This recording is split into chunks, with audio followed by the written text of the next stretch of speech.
السلام عليكم، إزيكم؟ يا رب تكونوا بخير وفي أحسن حال. تعالوا نعمل الطبق الحلو ده ونبسط ولادنا بتكاليف بسيطة وطعم ما يفرقش كتير عن بره. بدون مبالغة، روعة وفي منتهى الجمال. يلا بينا نشوف هنعمل ايه. معايا طماطمية وبصلاية متوسطة، هفرمهم كويس قوي في الكبة، وبعد كده هاخد المية بتاعتهم بس. طبعا الشاورما من الحاجات اللي عايزة تتشوح، مش هنسيبها ونغطي عليها على النار ونعمل منها بقى صوص كتير كده ونغمس والكلام ده. وكمان إحنا لمّا بنيجي نشوّح الشاورما بتبقى الطاسة سخنة وبتاخد نار عالية، فكل الحاجات دي ممكن تتحرق بكل سهولة، فيُفضّل إن إحنا نصفّيها وناخد المَيّة بتاعتها بس. تمام.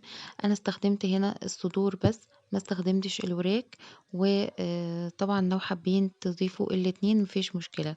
مغسولة كويس جدًا ومنقوعة في محلول بقى الخل ومعلقة كبيرة كده من الطحينة وشوية من الملح وشوية من الليمون. المحلول ده ما بيخلّيش ريحة زفارة لأي نوع من أنواع الطيور. تمام. وبعد كده قطّعتها شرايح زي ما أنتم شايفين، التقطيعة الرفيّعة بتاعة الشاورما. وهنا بقى استخدمت كيس من تتبيلة الشاورما السوري بتاعة كنور، طلع طعمه تحفة جدًا. أنا كنت جايباه عشان أجرّبه. بس لو مش متوفّر عندِك ممكن تستخدمي الفلفل الأسود عادي جدًا والسبع بهارات، وممكن بنضيف الملح بقى آخر حاجة وقت التسوية، علشان بس التتبيلة ما تبقاش مالحة زيادة، وباضيف شوية فلفل أسود وشطة حسب الرغبة.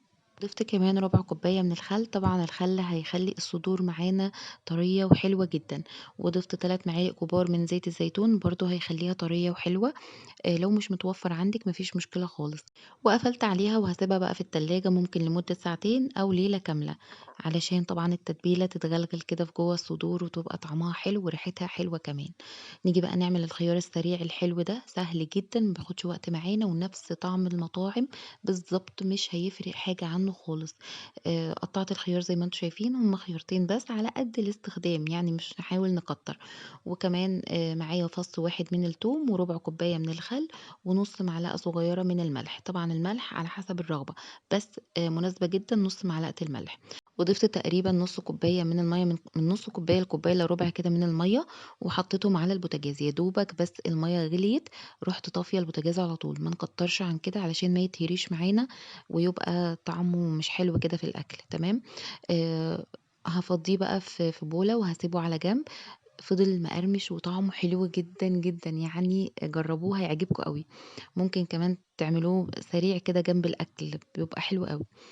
بس كده. وهنعمل كمان برضه التومية الحلوة بتاعتنا ديّة. معايا هنا كوباية ونُص من المَيّة وحطيت فيها 3 معالق من النشا الكبار، ومعاهم فصين من التوم المهروس، وهاحطهم على النشا وهي على النار. لو بتحبوا التومية بس بتخافوا منها علشان بتتعب شوية، جرّبوها بالطريقة دي هتعجبكم جدًا، جدًا.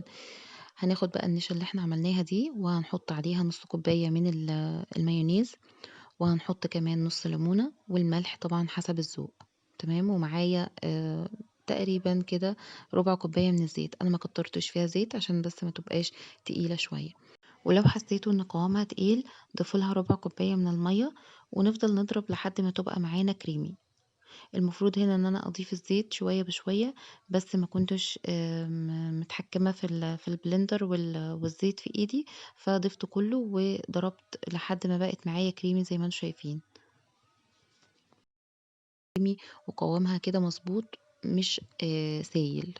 تمام. وطبعًا هي كل ما بتقعد في التلاجة أكتر أو بتقعد برّه أكتر، بتبقى معانا متماسكة زي ما أنتم شايفين، تحفة جدًا وطعمها بدون مبالغة ما يفرقش خالص عن بتاعة برّه. نجيب بقى الصدور بتاعتنا أو الشاورما بقى بتاعتنا بعد ما تبلناها. طبعًا هي قعدت ليلة كاملة. هاضيف عليها شوية من الملح بقى وكمان نُص ليمونة، وهاقلّبها كويس ونيجي بقى على البوتاجاز. ودي المرحلة المهمة جدًا اللي هتخلّي معاكِ الشاورما في منتهى الجمال وريحتها بجد فظيعة. الطاسة تكون سخنة، والمادة الدهنية بقى ما تستخدميش زيت خالص، يعني المادة الدهنية اعتمدي بقى السمنة اللي ريحتها حلوة، يعني مثلًا دهن حيواني بيبقى حلو جدًا، جدًا، وبيدّي ريحة فظيعة زي بتاعة برّه بالضبط. نسيبها بقى على وضعها كده ما نقعدش نقلّب فيها كتير.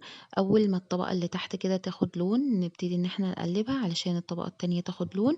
و أنا حطيت لها هنا معلقة تقريبًا كبيرة من دبس الرمان، بيدّيها طعم حلو ومزازة. تمام.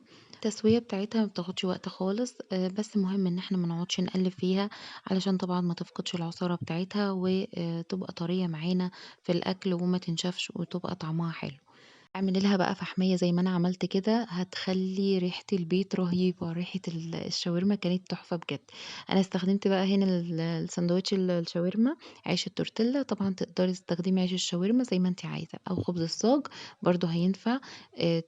يعني خبز الصاج بيبقى كبير شوية، تمام، هتقسميه بس 4/4 علشان الساندوتش يبقى شكله حلو كده، ما يبقاش كبير أوي ومكلكع، تمام. نيجي هنا بقى للساندوتش، أنا حطيت في الأول مايونيز وبعدين حطيت بقى الفراخ وحطيت بطاطس محمّرة، والخيار طبعًا المخلل اللي إحنا عملناه تحفة جدًا، كل ما قعد كل ما ريحته وطعمه بانوا أكتر وكان فظيع. الساندوتش ده زي ما أنتِ عايزة تقدري تحطّي فيه اللي أنتِ عايزاه. أنا هنا حطيت هريسة الشطة، لو عايزينه بقى مشطشط شوية بنحط بقى اللي إحنا عايزينه، عايزة تحطّي بقى خضار تحطّي زي مثلًا خس أو تحطّي طماطم، فلفل زي ما أنتِ عايزة، بس يُفضّل الحاجات دي بتبقى أبسط وحلوة جدًا والفراخ بتبقى باينة كده وطعم الحاجة كلّها في بعضها كده بتبقى جميل. بس كده الحتّة دي اتقطعت، أنا حطيت طبعًا الساندوتشات على الجريل، اديتها كده بس بصمة قطّعتها زي ما أنتم شايفين. شكل الطبق اللهم بارك، ريحة وطعم في منتهى الجمال. يالّا جرّبي الوصفة وما تنسيش اللايك والشير وسبسكرايب لو أول مرّة بتشوفيني، وأشوفكم على خير إن شاء الله في فيديو جديد.